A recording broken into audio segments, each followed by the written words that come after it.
everyone, this is Larry Everett with Hyperspace Beacon, and this is the 5th episode of the Sci-Fi MMO show, and what are we talking about today? We are talking about housing in Star Wars The Old Republic. We are also talking about, what else we got? We got, Sniper Gunslinger questions. That's right, Sniper Gunslinger questions. And we also have a little bit of a video to show about the Tatooine Homestead, and just that's everything. But first, let me introduce my co-host here. This is Laura Williams. Hey guys. AKA Void Minx. Hey. And so nice to be back doing this. It's been like a month. I know it has. It has. We had well, let's see. We had vacations, and then I had air conditioning out for about a week, and yeah, so and then I got sick. Yeah, illness. So summertime head colds, not fun, guys. Yeah, pretty miserable. Not a lot of fun. So anyway, it's amazing news this week in Star Wars: The Old Republic. So and just so everybody that's watching is aware, we do talk a lot about Star Wars: The Old Republic, but we also do WildStar and other sci-fi MMO kind of stuff. And I know that Strain, the Strain patch for WildStar dropped this week, but we are holding off on that for a little bit because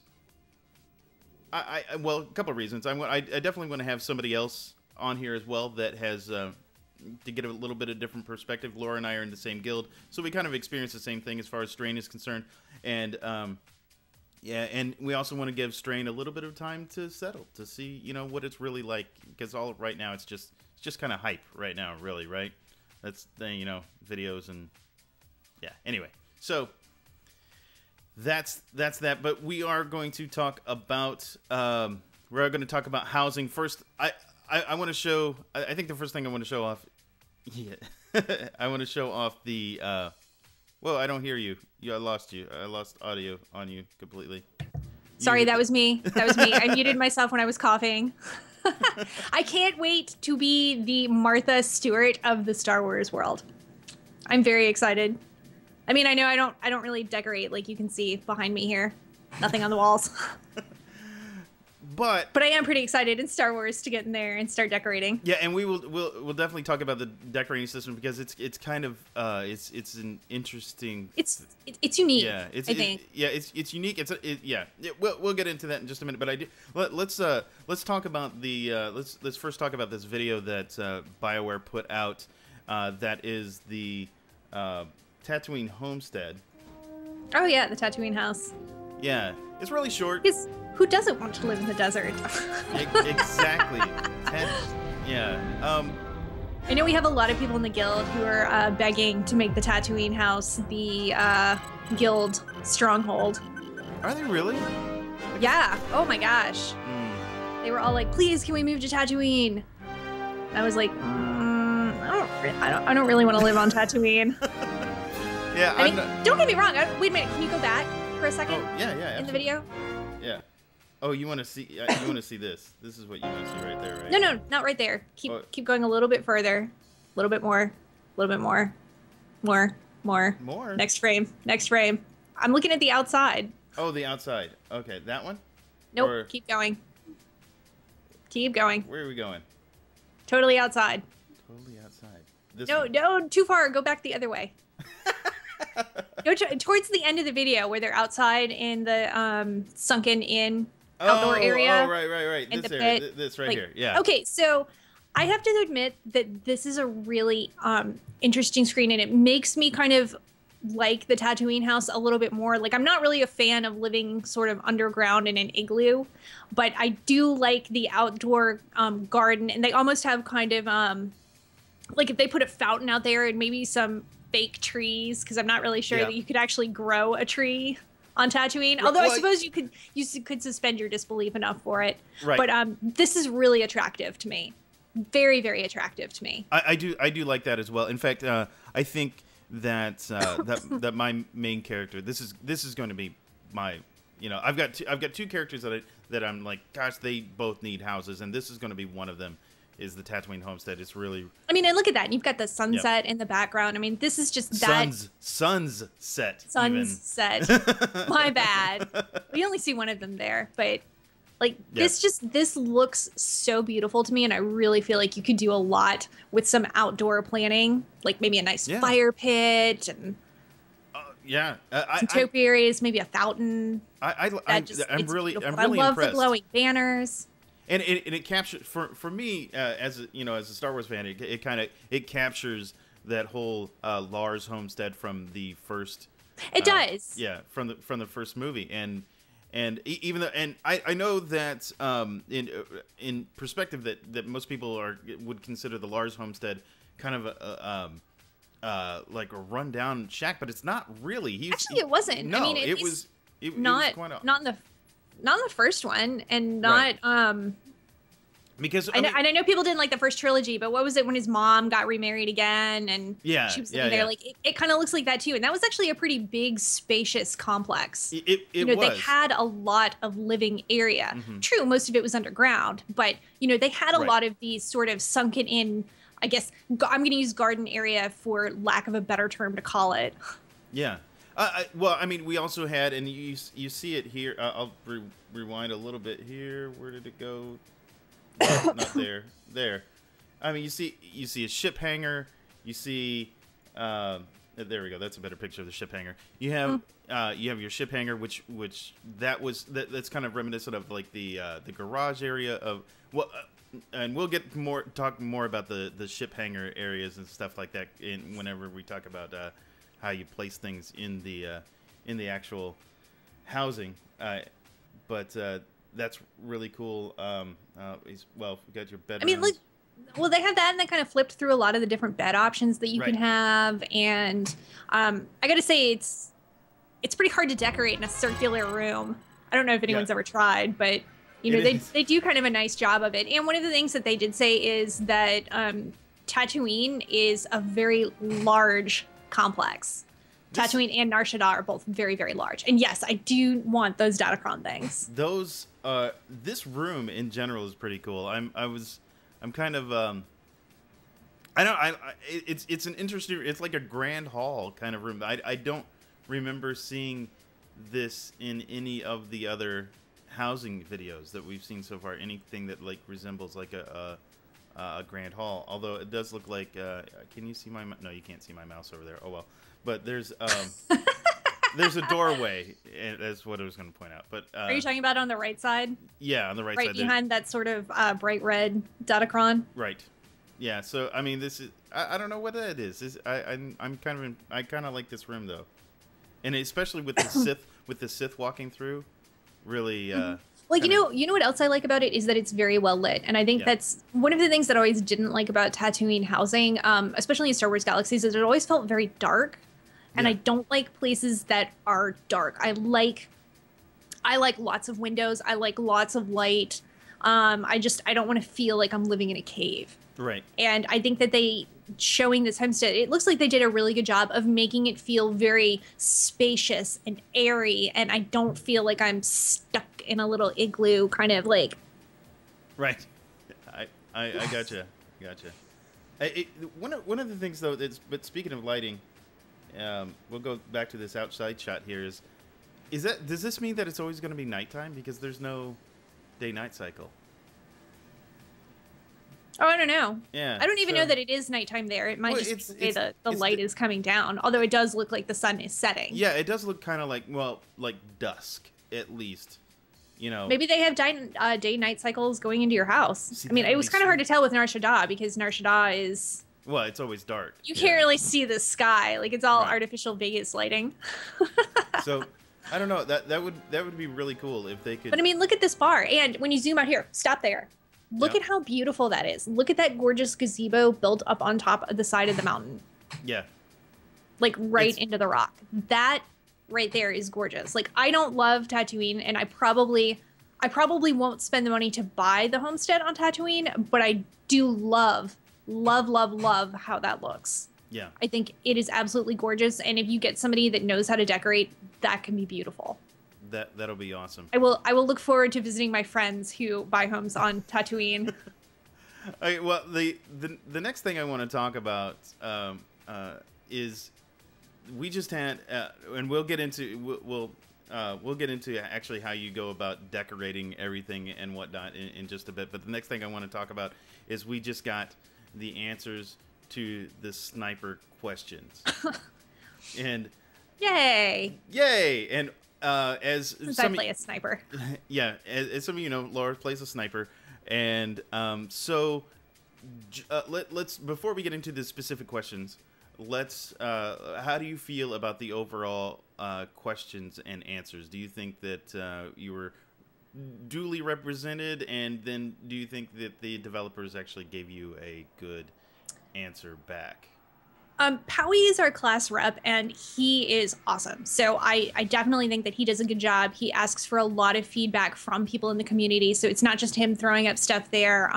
He has had spreadsheets, Google Docs, where he's invited people to come in and vote on what questions they want to see answered. So as far as our representative, I think that we got lucky, and we've got a really, really good dude that's handling it for us.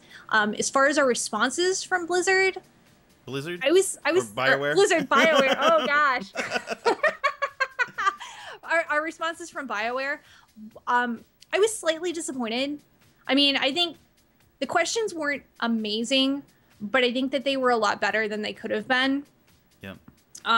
You know, because especially after the orbital strike nerf, and we've taken kind of a damage hit. I felt like they tried to address that without being, asking something like, well, when is orbital strike going to be restored? Because we know that that's not going to happen, and that would have been a waste of a question. Right, but the answers from BioWare themselves, I thought, were slightly disappointing. Most of them were along the lines of changes are coming, but not anytime soon. Pretty much sums up all three of them. Right? Do you think that just overall? Do you think that or how would you have gone about? Let's say from a representative's point of view, how would you have gone about?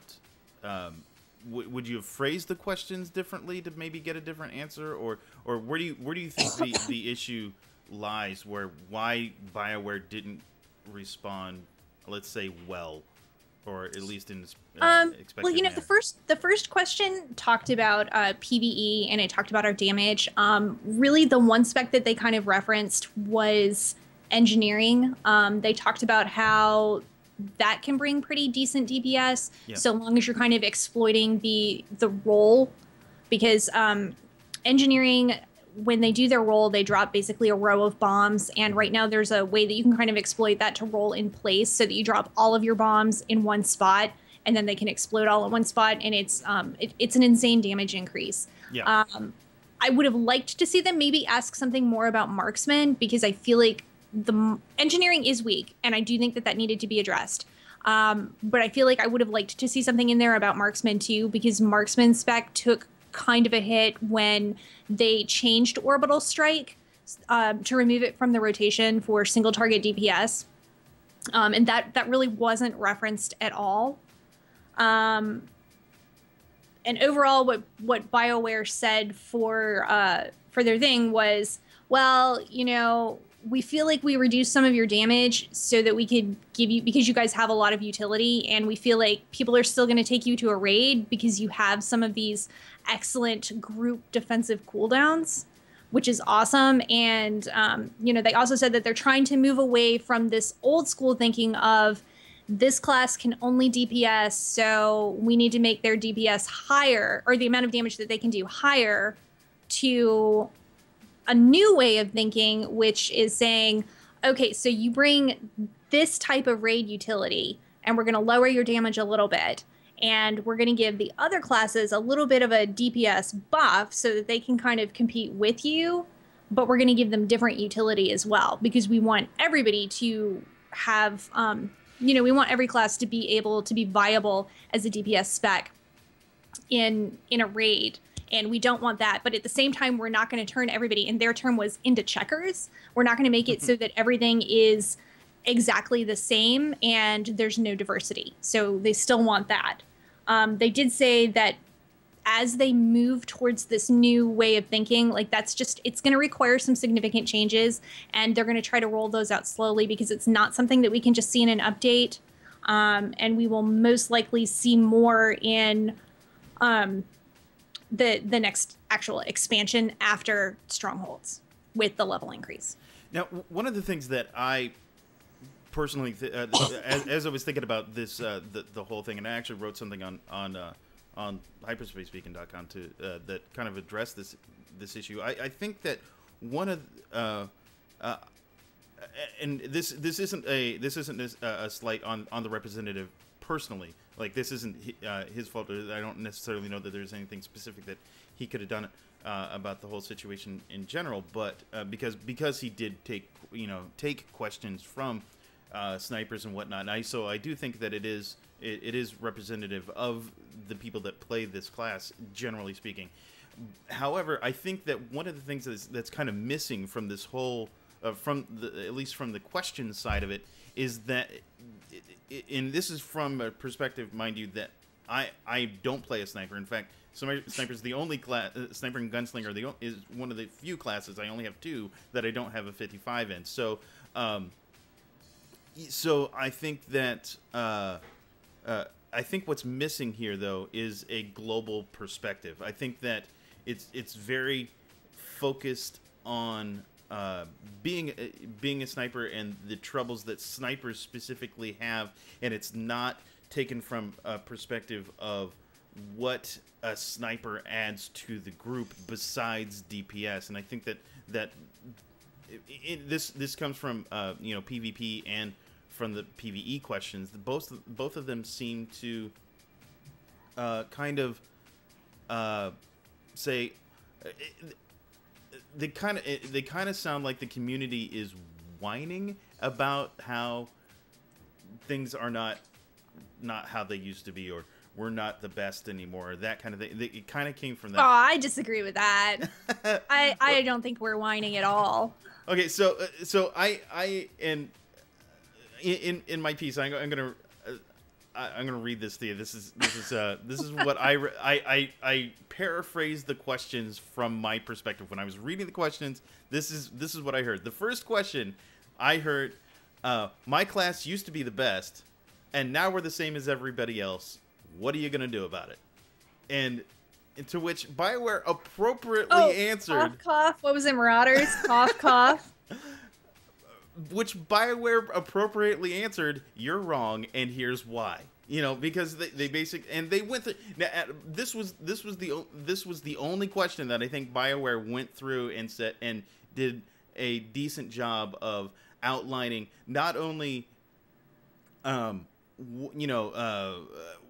where the sniper fits in as far as PvE roles are concerned and whatnot, but they also explained why they went about making the decisions they have, and where and kind of showing that the sniper still fits within a PvE role. And in fact, now, well, I will say they did flat out say that it made them literally cry to see raid groups going in with nothing but sniper and marauder DPS. Yeah, like all sniper and like one marauder for bloodthirst. Yeah, those were the good old days. Those were not the good old days.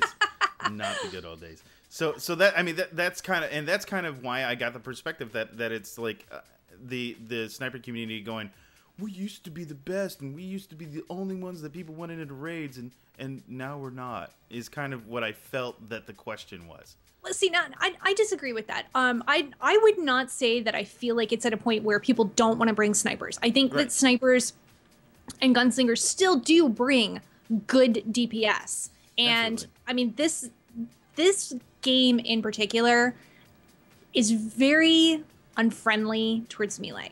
Mm-hmm. Like, I think just you can look at most of the encounters, and it's not melee friendly. They don't really design it to be melee friendly. It's like they want people to play ranged classes.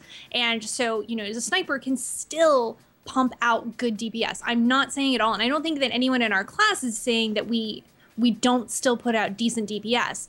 But when you look at numbers against people doing dummy parses, and you've got other classes that are now suddenly blowing us out of the water where that wasn't happening before. Yeah, that is a concern of, we feel like maybe we got a little bit too much of a hit. Do you think that maybe we should bring that up? I mean, look at Marauders. They just got one of their specs like a huge buff. Yes, and honestly, all we've had are nerfs. We have had are nerfs coming I am now as a Marauder. I am now able during a raid. I am now able to match the DPS of range classes.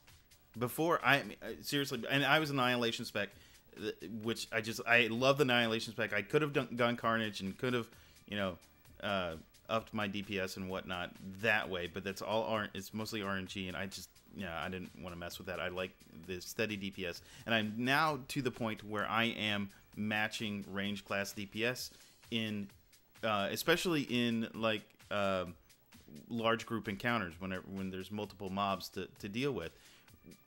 It used to be that snipers would just absolutely blow me out of the water, and it was extraordinarily frustrating. And now it feels like, and looking at our parses, if you look at our parses, other than Scott, who I don't know what the heck he's using, he's got to be a robot or something.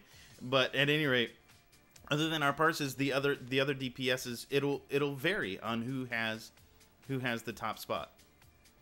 And I think so I think and this is kind of why I felt that there was a little bit of whining, because we're now to the point to where snipers and mercenaries and marauders are all kind of in the same general area as far as DPS is concerned, and now that snipers aren't blowing people out of the water, they're kind of saying, why aren't we doing better than everybody else now? I don't know. That's kind of what I felt. I'm probably wrong because I don't play a sniper or a gunslinger.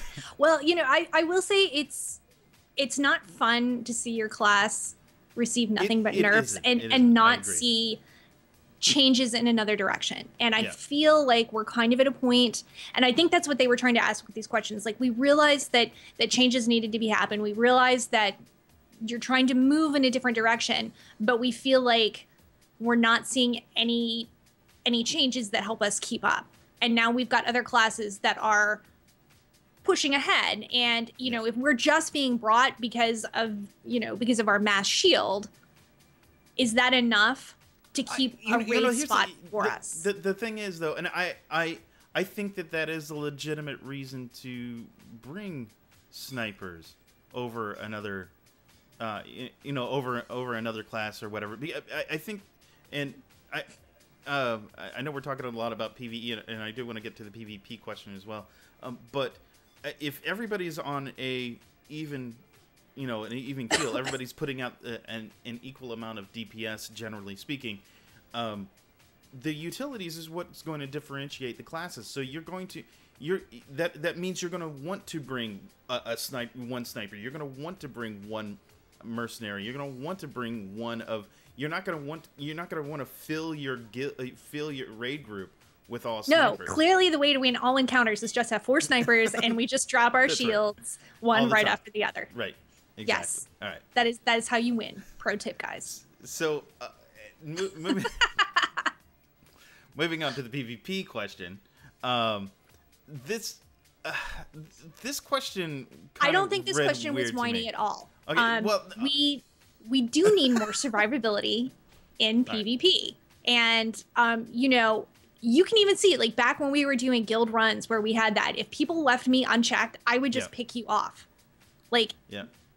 And if I could get people that were tying up the healers, I could just sit there and snipe other people, and I didn't have anyone attacking me, and it was crazy. So yes, I do 100% agree that when we get focused, we need more of a defensive cooldown, which we need something more. They took away leg shot can be deflected.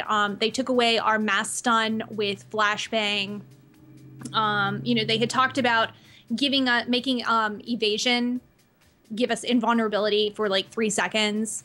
and that was taken away because people said they thought that that might be too overpowered. But yes, I don't feel like this is whiny at all. Everybody feels like at some point that they need more defense in PvP. Now, okay, now coming from a Marauder perspective, and I will absolutely admit that Marauders... And I'll tell you what, if I get a Marauder up on me, I get my face chewed up. Right, so I will agree that Marauders need, from a PvP perspective, I do believe that we do need a little bit of a nerf, but so just coming from that perspective, but I still feel like that this question was, everybody picks on me in PvP, is there a way that we can make them stop? And that's no, but see, I don't think that's what they were asking at all. They said, we know that we need a change. Can you tell us when that may be coming? Was what they had asked. Yeah, and then they said, if you don't want to add a new skill, can we see some sort of temporary change in the meantime to give us some more survivability?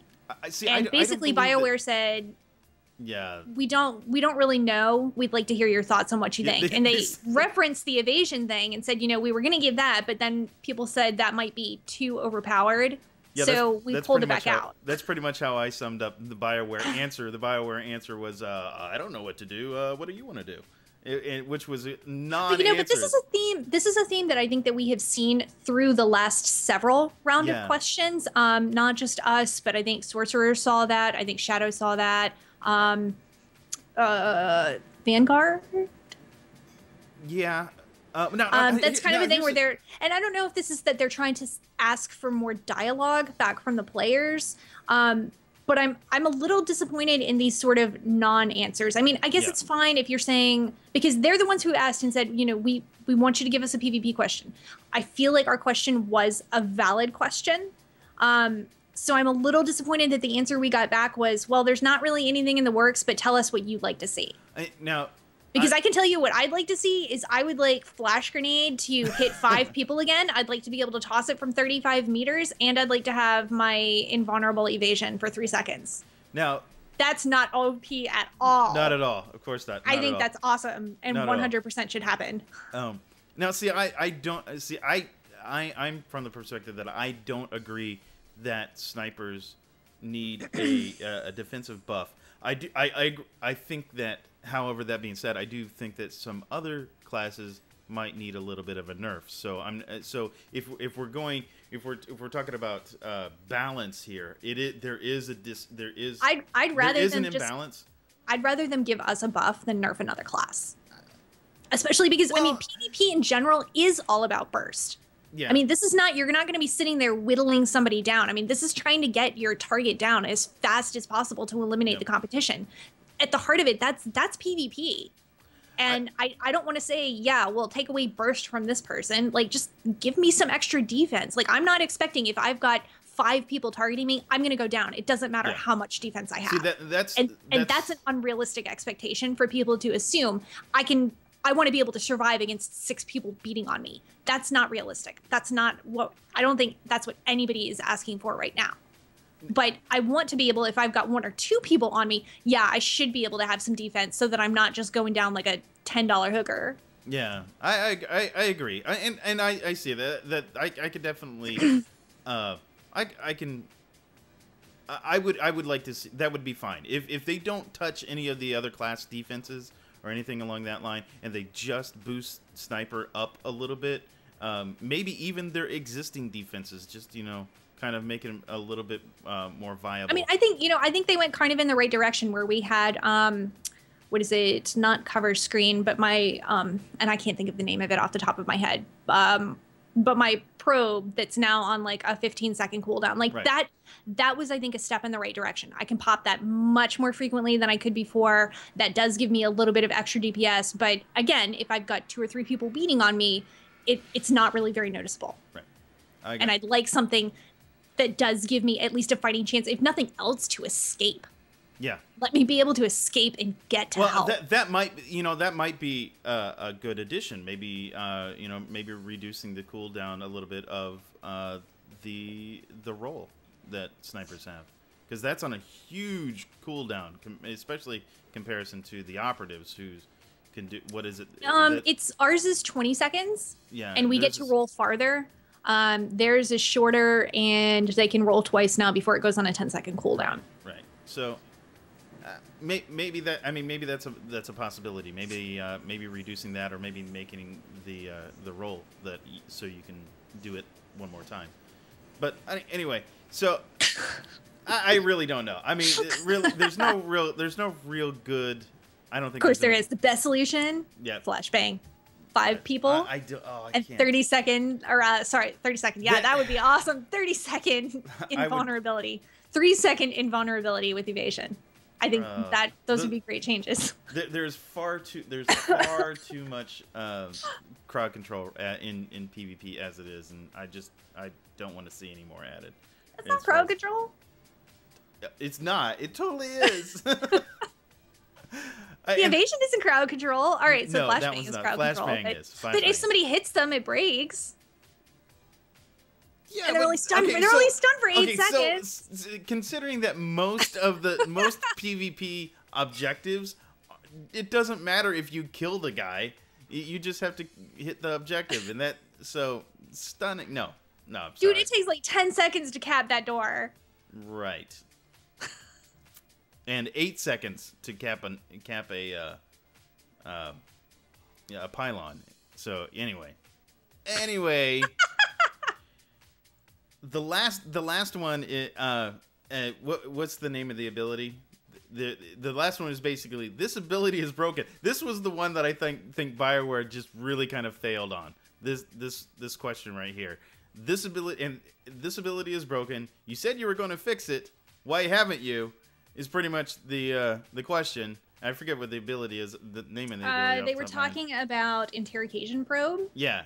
They said the energy management on that combined for a very clunky rotation and play style, and of course, wall banging with your scatter bombs. Scatter bombs. That's the one. Now, I will say, scatter bombs isn't an exploit. They have said that is a creative use of game mechanics that they are okay with because it's situational. It's the people that exploit it to be able to roll into place when there's like no wall, and I don't know how to do that, but I guess I'm a bad. They were talking about how that it's just for engineering is very clunky, and basically BioWare's response was, we have really big changes coming in the next expansion, and the response was, oh, that's right. We did say we were going to fix that. Well, maybe we'll fix it next year. Yeah, they were just like, okay, so you've got big changes coming in the next expansion, and would you rather wait for that when we overhaul your entire tree and give you all the changes together, or would you rather have like a nerfed damage right now until we fix everything? Your choice. Yeah, that's a non-choice. You realize that's a non-choice. Yeah, it is a non-choice. And it was like, again, this is kind of why I'm saying this is sort of a lazy answer. Like, I don't think it was a bad question. I don't think it was a fantastic question. But I honestly, out of all of them, I think this was the best question. I didn't think it was a fantastic question, but the answer was very much, well, you're just going to have to wait till the next expansion. Sorry about your luck. Yeah. All right, final thoughts. I mean, come on, we didn't lowball you by asking when is Orbital Strike going to get buffed, and when are we going to see all the Orbital Strike talent increases removed from marksman and put into engineering, because we already know that is coming. It was just kind of I mean, of course we're getting an overhaul in our trees. I mean, that's what happens every expansion. We got that last expansion too with McCab. Yeah. I mean, that's kind of a no-brainer. Yeah, but can we wait 6 months is basically, I guess you don't really have a choice. Yeah. All right. So all right. So final thoughts on the sniper gunslinger questions. Good, bad, ugly. What can What do we gain out of this? What looking at this, and reading those questions and talking about it, what have we actually learned or gained? Have we? Well, apparently I'm getting some big changes coming to the talent trees in the next expansion. That's basically what I have learned from this. And they want our opinions on what we think would be good for defensive cooldowns for PvP. Even though in the next expansion, we're probably going to get another button. Yeah. Yay, another button. More buttons. Because I already don't have space on my bars as it is. Yeah, I can't wait until we get another. Oh my God, button I can never go free to play because I need all of my bars. Yeah, me too. Yeah, that's exactly the way I am as well. So the next thing. But on the other hand, we didn't sit there and say, "Oh, can you get us a new animation and can you put it up on the cartel market?" That's right. Sorks, that was terrible. That was oh, sorry, that wasn't a sorcerer. Shadows. That was or not shadows. That was Sage. That was Sage. That was Sage. Sage. That was a terrible question. Yeah. That was pretty terrible, horrible. dude. All right, so last thing and the best thing and the thing that probably everybody that's watching this has been waiting for is let's talk about this. Let's play house. That's right. Let's talk about this stream that they did, and I'm not gonna play the audio from because it's available on Twitch, but I will. Whoa, there we go. Okay, so but I will play this and see if I can center this better on the screen. Holy cow! I have to say, I hope that they keep the housing interface that they showed because I thought that was very nice. It was really simple and it looked easy to use. Yeah. It didn't look complicated. And I'm going to use WildStar as an example here because I do really like WildStar's housing a lot, but their user interface for placing things to me can be a little over. Like you can keep it simple, but you can also get a little overly complicated with it. Yeah, I mean overall. So I liked that this seemed very like you can go in and you can just put stuff down and it's super intuitive, exactly. Easy to explain. I mean, you can figure it out just by looking at it. I don't have to sit there and kind of be like, well, what does this button do? And what does that so do? one of the big complaints on the forums and a lot of places was that this is not as freeform as WildStar, as Star Wars Galaxies, as Rift, as a few other MMOs that are out there. But at the same time, and this is something that unfortunately Kyle's not here to point this out, but he said this. He said that one of the things that is really great about this hook system that they have, and you'll see it here on the screen here pretty shortly, is that you can anybody that really has, even if you have very little decorating skill, if you weren't a master at it in Rift or in Star Wars Galaxies or in WildStar, you can still do something and make something look aesthetically pleasing because of these hooks. They're just immediately, you can place it down, boom, this fits here, this works like this, you're done. And I think that is definitely a good thing when it comes to because honestly 90% of player housing in Star Wars Galaxies, I at least remember, was really horrible. It was. God, I hated so I actually had somebody come in and decorate my house for me Yeah. because I did not want to mess with I didn't want to have to mess with trying to do the up 5 and into the wall 10 and Yeah. moving stuff around to try to make something that wasn't actually what it was, like trying to make a chair out of something that wasn't really a chair. And you can see there that that purple thing is a plug.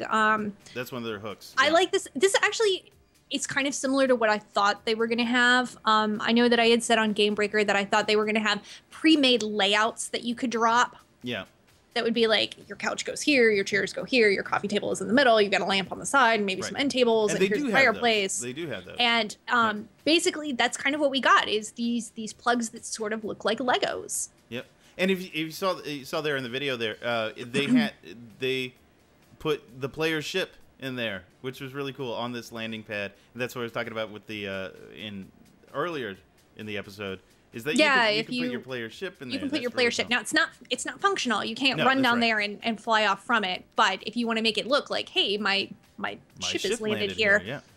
you can do that too. And it's nice because it kind of helps with placement for furniture. Like larger pieces are where a larger piece of furniture are going to go. If you look at where they had that purple one with those small little squares, the little green squares, smaller pieces of furniture can go in those smaller spaces. Right. And you can see, I don't think it's right there, but they do show at one point, they click on the plug and you can actually change what type of plug you have on the floor. So it does give you, I think, a considerable amount of freedom for the type of layout that you put in your house. Yeah. Now, So I'm very impressed with that. do you think that I mean, would you rather? Okay, so one of the questions is that was asked because there's some people that like to create these like things, like for instance they'll put a chair at a weird angle and then put a table next to it and whatever, and all of a sudden you have a droid because they've placed funky things like that. Do you what do you think of this idea that you can only place one thing in one hook? Is that, and then not be able to adjust from there? Is that too limiting, or what do you think of that? Well, for this, I don't think it's too limiting. I'm not one of those people that's going to go and try to move furniture on top of each other to make other things anyways. So, I mean, I guess if you're looking for something that creative, I don't really think you should have expected that out of this, because I think that they had given you enough hints before that it wasn't going to be suddenly like you're going to be able to sink things into the floor, into the walls.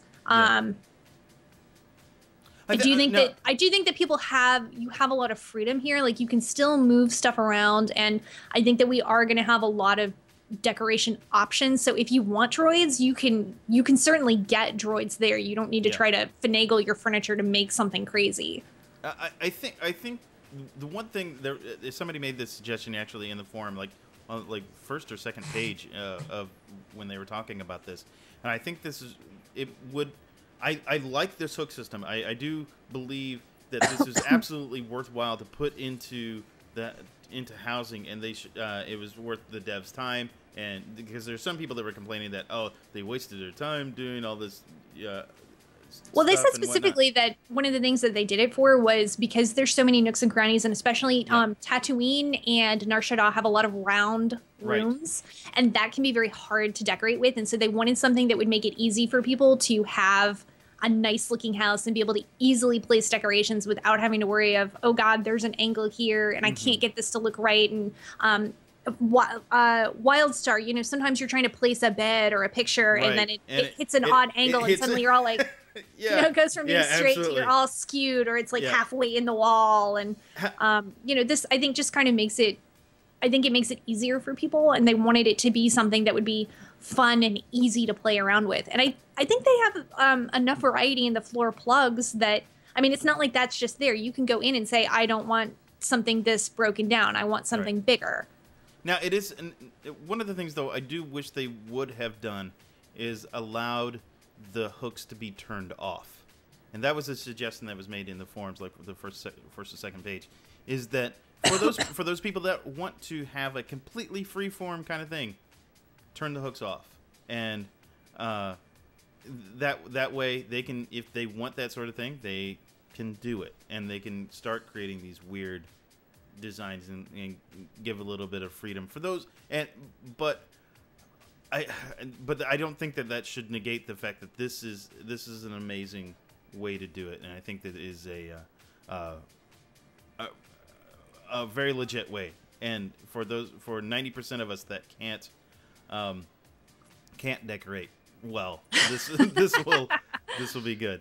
And especially this guy, his name. Well, I don't know. I mean, if you look at all the plugs that are on the floor there, like that's just a lot of stuff going on. Yeah. I tend to like more of a minimal look to my house, or maybe, have a couple of pieces of larger furniture that are accent pieces. But I mean, if you really want to have everything everywhere, I think that there's going to be plenty of places where you could put everything down. What was it? I think Control-Alt-Delete actually did a really funny cartoon or a comic talking about WildStar housing, and they were calling it WildStar Hoarders. Because you had this dude here, and he's in the house, and he's got like 8 grills and 3 fireplaces, and just like you couldn't even walk. There's junk everywhere, and the dude's like, "I think that you should get rid of this." And they're like, "No, I need that for the comfort bonus. I need it for like I've got to have that." Yeah, and that's the other thing that I'm not sure how I feel about this as of right now. But as of right now, there's no real external benefit or to doing anything in your house. As of right now, they haven't really. There's no rest XP or anything along that line. They do now. That being said, there are objects within the within your house, like for instance, you can have like a guild bank. You can put in. You can have your trade network. Yeah, your bank, your trade mailbox. network. That's right. So yeah, all of these things, like crafting stations, you'll be able to put those in. That was the biggest thing. That was the coolest thing that I saw. Actually, he doesn't actually put one down in the video, but they had there was a crafting station. There was and also your legacy bank. These are all items, yes, actual items that you can legacy put in your bank. house. Oh my god. And he must have. He didn't talk about how the legacy bank worked, and they said they were going to do that in a later video. No, that'll be in another video. Yeah. But all of these little things that I'm really excited about, and I think that we mentioned the GTN. You can have both, the GTN that's on your ship, which is a little bitty GTN that sits on a wall. Oh, I think this one is like a big. You can have that one. You can have that one. You can have both. The little one and the big one. Both of them are possible. And here's the cool thing about this, and I think the GTN and all the mailboxes and all those kinds of things fall into this category, is that they're crafted. Yes. And crafting.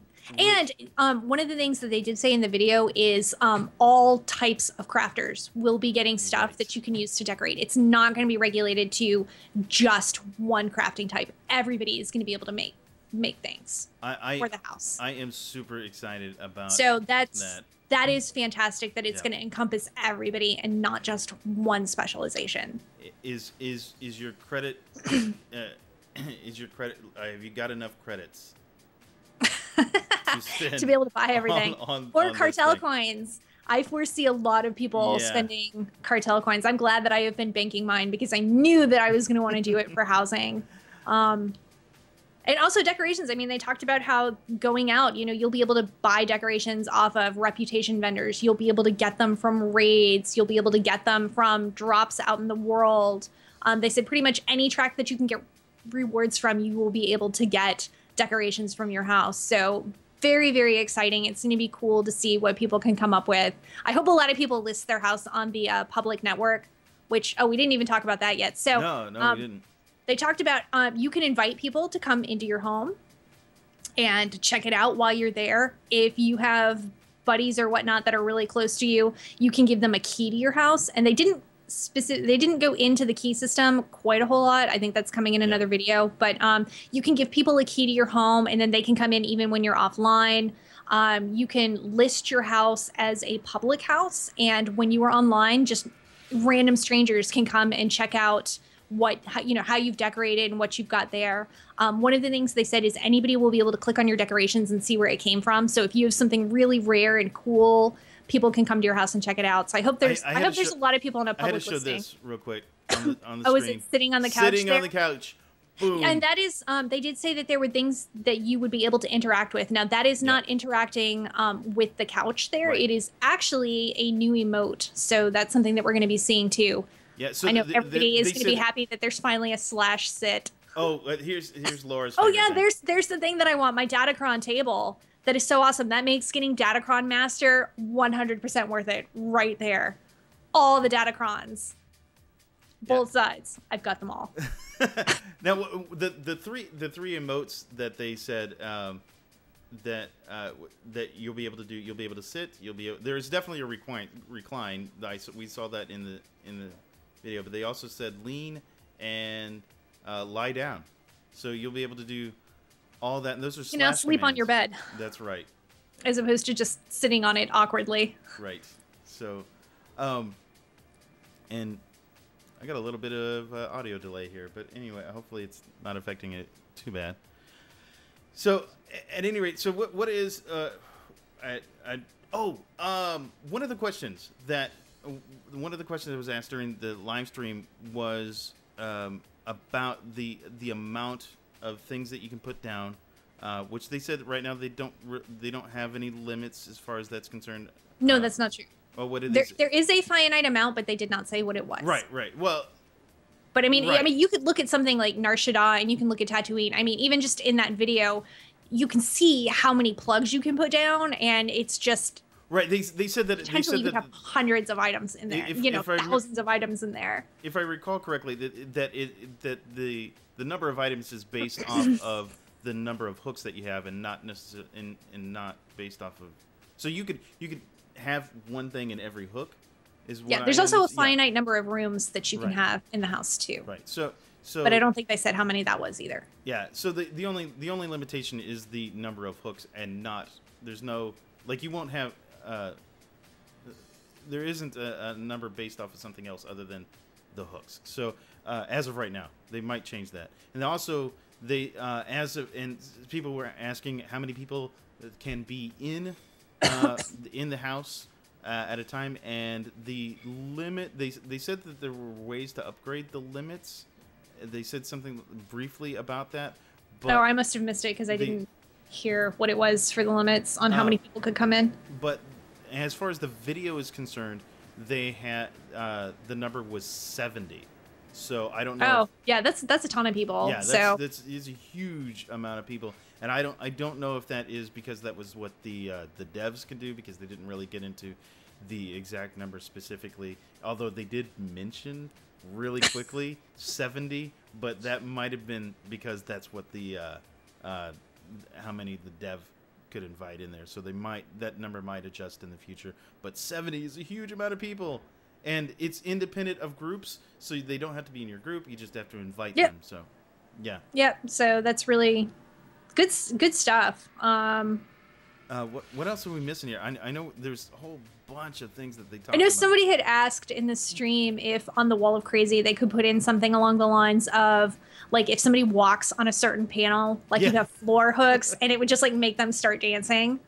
And they were like, we'll stick that on the Wall of Crazy, but that's not something we're going to actively develop. Although I kind of hope that they do that, because that would be awesome. Oh, but speaking of stuff like that, they did talk about ambient music. Now, you cannot. There isn't any by itself. There isn't any ambient music. You can't just hook a piece of music to one of the floor tiles or something along that line. But you can put a jukebox down, and that will play and have music playing. Yeah, and that will play music in that room.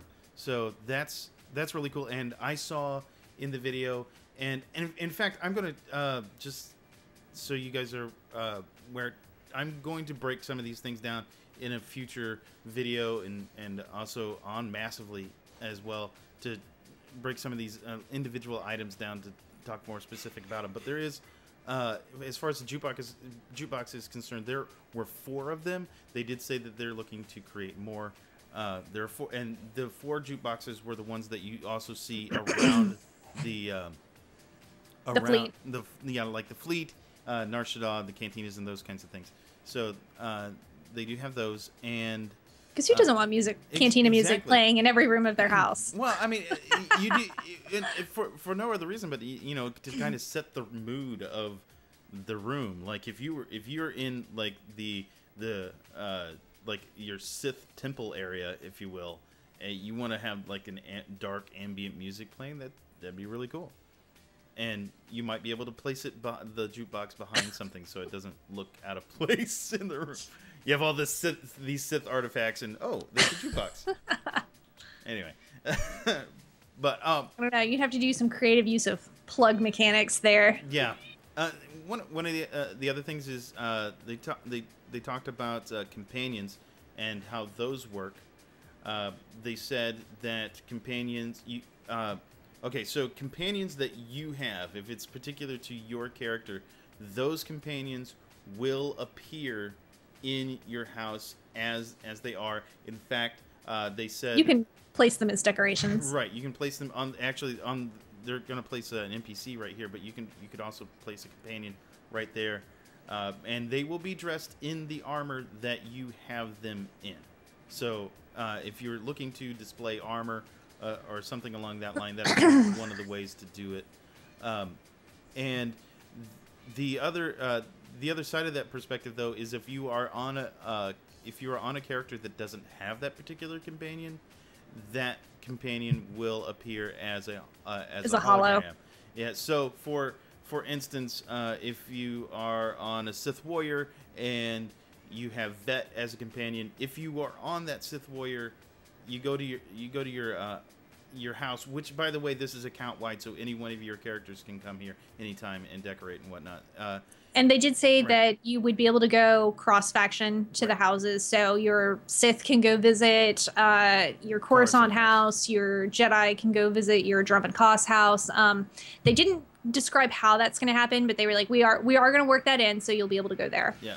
And so if your Sith Warrior puts down Vet, and then you log over to, say, your Jedi Knight and go to the house, Vet will appear as a hologram. So... What else are we missing? They're doing some really big items here right now.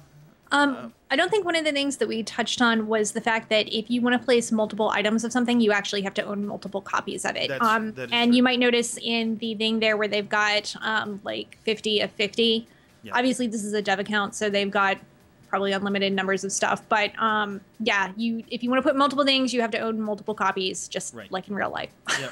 However, if you do pick them up, unlike some of the other things in the game, like dies, you don't lose a charge. You don't lose it. Yeah, you don't lose it. So if you decide I don't want to put this here, I want to put it somewhere else, it just goes back into your I guess inventory of items that you can place. So exactly, that should be a lot of fun too if you want to spend some time trying to like move stuff around and see where you want your focal pieces or your conversation pieces. The only thing that is uncertain, because they didn't get around to asking the question, but as soon as I possibly can, I'm gonna see. Why would you put a bench there like that? Like, that's such terrible placement. This guy's an awful decorator. He's a horrible decorator. Yeah, don't pay attention to this guy, to Troy's. Yeah, decorator. don't do what this dude is doing. Don't do that. That's bad. But here's the interface on how you will travel to your stronghold. Yep. Yeah. There's a new and button if you look at the new button right up there, it kind of looks like two turrets. Yep. That's what you click on, and that'll take you to your stronghold stuff. And it'll also list all of the strongholds that you own as well. So another way that you can see. And also you can see here that people will have keys. There'll be visitors. Is that bans? I can't read what bans is the other one. So you'll be able to ban people from your house as well, which is good. It really is. So and there's your occupancy. It says occupancy 1 out of 70. So. Yeah. And good stuff. They didn't. There's a prestige on there. They didn't say that has to do with. Yeah, they'll probably cover that in another video. Yeah, they'll cover that in another video. But they did briefly talk about it. That has something to do with people visiting your house and voting on it and things along that line. One of the questions, as far as placing items is concerned, that they weren't able to answer, and hopefully I'll be able to get an answer from them. If you have different characters with different, like, let's say you have one like a Marauder and a Juggernaut. Well, if you have a Marauder and a Juggernaut, can you place 2 vets, and are those vets going to look different?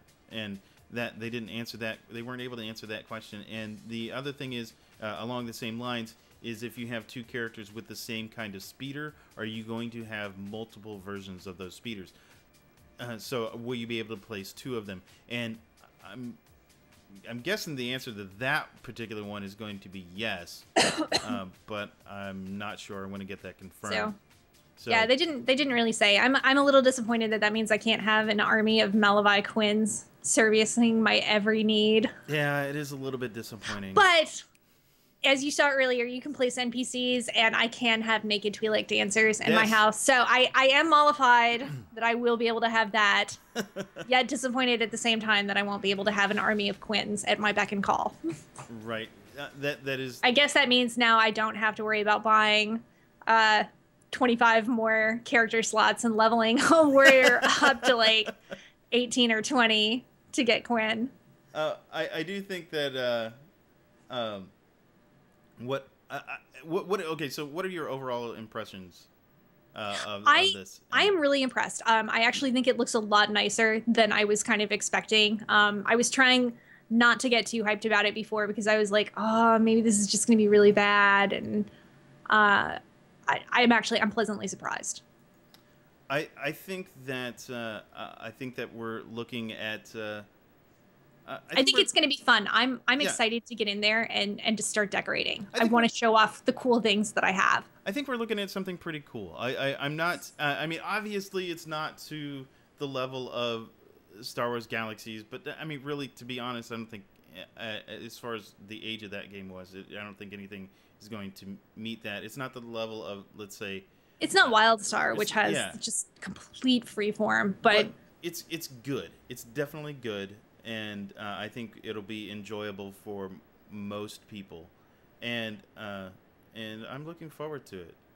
It comes in August 19th. August 19th is when it launches for subscribers. They did say that free-to-play players will be able to come and visit people's houses. They will not be able to own a house until it launches for free-to-play, which I believe is probably going to be like a month and a half after it launches for subscribers. Exactly. All right. Well, thank you, everybody, for watching. Laura Williams, catch her on Twitter at VoidMinx. You can also catch her at nefariousIntent.net. That is our guild. Yep. And I am Larry Everett. You can follow me on Twitter at Shadow, and you can catch me on Massively every other week with the Hyperspace Beacon. You can also go to hyperspacebeacon.com. Follow that on Tumblr, on HS Beacon on Twitter, or you can go to YouTube and follow us there. Also Hyperspace Beacon. So again, thank you very much for watching us. Subscribe.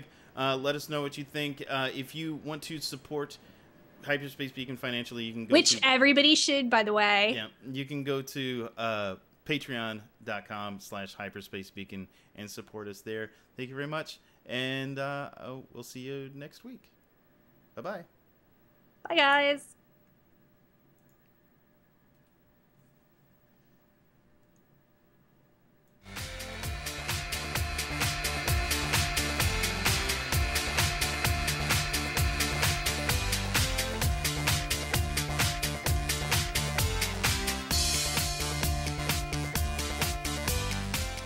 Fix that outro. Oh, that outro was pretty bad.